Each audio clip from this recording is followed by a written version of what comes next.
Hi hello friends, welcome back to my YouTube channel. ಇನ್ನೂ ನನ್ನ YouTube channel subscribe ಮಾಡದೇ ನೋಡ್ತಾ ಇದ್ದರೆ ದಯವಿಟ್ಟು ಸಬ್ಸ್ಕ್ರೈಬ್ ಮಾಡಿಕೊಳ್ಳಿ. ಇವತ್ತು ನಾವು ವೆಜ್ ಮೊಮೋಸ್ ಮನೆಯಲ್ಲೇ ಹೇಗೆ ಮಾಡ್ಕೊಳ್ಳೋದು ಅಂತ ನೋಡ್ಕೊಂಡು ಬರೋಣ. ತುಂಬಾ ಸುಲಭವಾದ ರೆಸಿಪಿ ಇದು. ಹಾಗಾದರೆ ಏನೇನು ಬೇಕಂತ ನೋಡ್ಕೊಳ್ಳೋಣ. ಮೊದಲಿಗೆ ನಾನು ಮೈದಾ ಹಿಟ್ಟು ತಗೊಳ್ಳೇನೆ. ಅದಕ್ಕೆ ಸ್ವಲ್ಪ ಉಪ್ಪನ್ನು ಹಾಕಿ ಚೆನ್ನಾಗಿ ಕಲಿಸ್ಕೊಳ್ಬೇಕು. ಪೂರಿಗೆ ಯಾವ ಥರ ಹಿಟ್ಟು ಕಲಿಸ್ತೀವಲ್ಲ ಅದೇ ರೀತಿ ಕಲಿಸ್ಕೊಳ್ಳೋಣ. ಜಾಸ್ತಿ ಗಟ್ಟಿಯಾಗಿರಬಾರ್ದು, ಜಾಸ್ತಿ ನೀರು ಹಾಕಿ ಕೂಡ ನಾದಬಾರ್ದು. ಈ ಥರ ನಾದಿ ಇಡೋಣ ಒಂದು ಅರ್ಧ ಗಂಟೆ. ನಂತರ ಏನೇನು ತಗೊಂಡಿದ್ದೇನೆ ಅಂತ ನೋಡ್ಕೊಂಡು ಬರೋಣ. ನಾನು ಒಂದು ಕ್ಯಾಬೇಜು, ಈರುಳ್ಳಿ ಮತ್ತು ಕ್ಯಾರೆಟ್, ಸ್ವಲ್ಪ ಹಸಿ ಶುಂಠಿ ತಗೊಳ್ಳಿ. ನಂತರ ಕೊತ್ತಂಬರಿ ಸೊಪ್ಪು.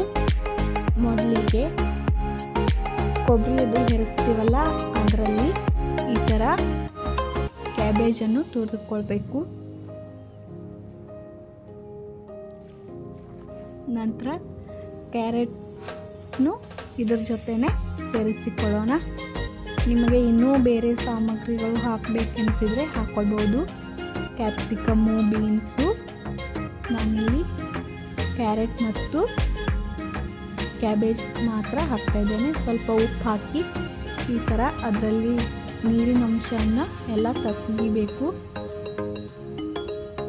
ಅದಕ್ಕೆ ಈರುಳ್ಳಿನೂ ಸೇರಿಸ್ಕೊಳ್ಳೋಣ. ಕ್ಯಾರೆಟು ನೀರಿರುತ್ತದೆ, ಅದನ್ನು ಈ ಥರ ಉಪ್ಪು ಹಾಕಿ ಚೆನ್ನಾಗಿ ಮಿಕ್ಸ್ ಮಾಡಿ ನೀರನ್ನು ಎಲ್ಲವೂ ತೆಗಿಬೇಕು. ಅದರಲ್ಲಿ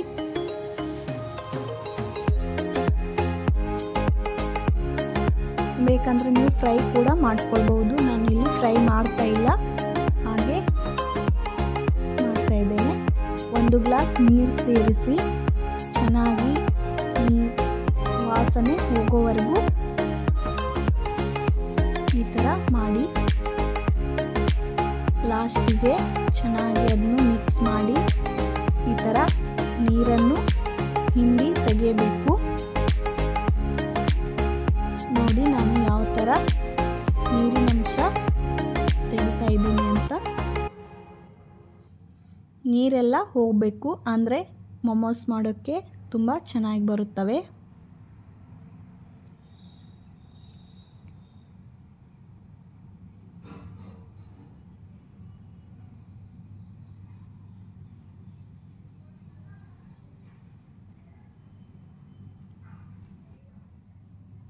ನೋಡಿ ಎಲ್ಲವೂ ಇವಾಗ ರೆಡಿ ಮಾಡಿಟ್ಟಿದ್ದೇವೆ. ನೀರಿನ ಅಂಶ ಇಲ್ಲ ಇದರಲ್ಲಿ ಏನು. ಇವಾಗ ಅದಕ್ಕೆ ಸ್ವಲ್ಪ ಶುಂಠಿ ಸೇರಿಸಿಕೊಳ್ಳೋಣ. ನಂತರ ಕಟ್ ಮಾಡಿರುವ ಕೊತ್ತಂಬರಿ ಸೇರಿಸಿಕೊಳ್ಳೋಣ. ರುಚಿಗೆ ತಕ್ಕಷ್ಟು ಉಪ್ಪನ್ನು ಹಾಕಿ 1 ಸ್ಪೂನ್ ಅಜಿನೋಮೋಟೋನು ಸೇರಿಸಿ. ಟೇಸ್ಟಿಂಗ್ ಪೌಡ್ರದು ಮಕ್ಕಳೆಲ್ಲ ತಿಂತಿರ್ತಾರೆ, ಜಾಸ್ತಿ ಸರಿಯಲ್ಲ ಅದು. ಅದಕ್ಕೆ 1 ಸ್ಪೂನಷ್ಟು ಸೇರಿಸಿಕೊಳ್ಳಿ. ನಿಮಗೆ ಅದು ಇಲ್ಲ ಅಂತಂದರೆ ಮೆಣಸಿನಕಾಳು ಪೌಡ್ರ್ ಕೂಡ ಸೇರಿಸ್ಕೊಳ್ಬೋದು, ಪೆಪ್ಪರ್ ಪೌಡರ್. ನಂತರ ಎಣ್ಣೆಯನ್ನು ಹಾಕಿ ಚೆನ್ನಾಗಿ ಮಿಕ್ಸ್ ಮಾಡಿಕೊಳ್ಳಿ. ಇದಕ್ಕೆ ಸ್ವಲ್ಪ ಎಣ್ಣೆ ಜಾಸ್ತಿ ಬೇಕಾಗುತ್ತದೆ. ಫುಲ್ಲೆಲ್ಲ ಎಣ್ಣೆ ಹತ್ಕೊಂಡಿರಬೇಕು, ಆ ಥರ ಎಣ್ಣೆ ಹಾಕಿ. ಇದಕ್ಕೆ ಎಣ್ಣೆ ಜಾಸ್ತಿನೇ ಬೇಕಾಗುತ್ತದೆ. ಎಣ್ಣೆ ಹಾಕಿಬಿಟ್ಟು ಚೆನ್ನಾಗಿ ಮಿಕ್ಸ್ ಮಾಡಿಕೊಳ್ಳಿ.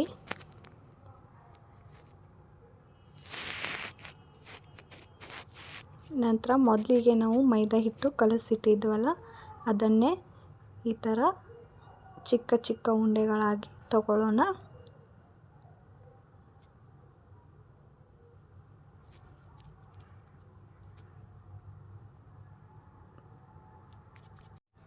ಎಲ್ಲವನ್ನು ಈ ಥರ ಮಾಡಿ ಇಟ್ಕೊಳ್ಳೋಣ. ನಂತರ ಇವಾಗ ಲಟ್ಟಿಸ್ಕೊಳ್ಬೇಕು ರೌಂಡ್ ಶೇಪಿಗೆ. ತುಂಬ ತೆಳುವಾಗಿ ಜಾಸ್ತಿ ದಪ್ಪ ಕೂಡ ಆಗಿರಬಾರ್ದು, ಮೀಡಿಯಮ್ ಸೈಜ್ನಲ್ಲಿ ಮಾಡಿಕೊಳ್ಳಿ. ನೋಡಿ ನಾನು ಯಾವ ಥರ ಮಾಡ್ತಾಯಿದ್ದೇನೆ, ಹಿಟ್ಟು ಹಚ್ಚಿ ಮಾಡಬೇಕು.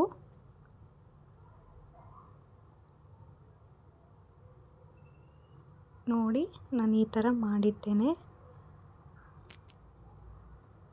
ಜಾಸ್ತಿ ತಿಳುವೂ ಇಲ್ಲ, ದಿಪ್ಪು ಕೂಡ ಇಲ್ಲ. ಅದಕ್ಕೆ ಒಳಗೆ ಒಂದೊಂದು ಸ್ಪೂನ್ ಹಾಕಿ ಫಿಲ್ ಮಾಡಿಕೊಳ್ಬೇಕು. ನೀವು ಯಾವ ಶೇಪಿಗೆ ಕೂಡ ಡಿಸೈನ್ ಮಾಡ್ಕೊಳ್ಬಹುದು. ಇದರಲ್ಲಿ ಡಿಸೈನ್ ಚೆನ್ನಾಗಿ ಕಾಣಿಸಿಲ್ಲ. ನೀವು ನಿಮಗೆ ಯಾವ ಥರ ಬೇಕೋ ಅದೇ ಥರ ಮಾಡ್ಕೊಳ್ಳಿ.